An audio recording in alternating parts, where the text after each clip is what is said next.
ഒരു കാര്യം കൂടി, കണ്ണൂർ ജില്ലയിലെ ബോംബ് നിർമ്മാണവും ബോംബ് ഉപയോഗവും സർക്കാരിന്റെയും ഭരണകക്ഷികളുടെയും പ്രോത്സാഹനത്തിലാണ് നടക്കുന്നത്.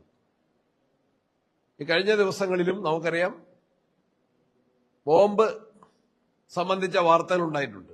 ഉത്സവപ്പറമ്പില് അല്ലെങ്കിൽ അങ്ങനെയുള്ള സ്ഥലങ്ങളില് ബിജെപിയും സിപിഎമ്മും ഇരുകൂട്ടരും അണികളെ കൊണ്ട് ബോംബ് ഉണ്ടാക്കാനുള്ള അവരുടെ പഴയ ശൈലിയിൽ തന്നെ മുന്നോട്ട് പോകുന്നു.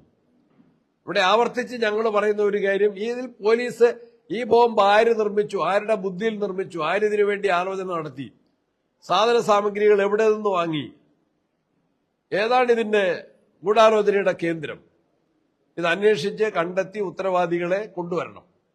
എവിടെന്നെങ്കിലും ബോംബ് കണ്ടെത്തിയാൽ പോരാ, നിർമ്മിച്ച നിർമ്മാണത്തിന് നേതൃത്വം നൽകിയ പ്രതികളെ നിയമത്തിന്റെ മുമ്പിൽ കൊണ്ടുവരാൻ പോലീസിന് കഴിയാത്തതാണ്.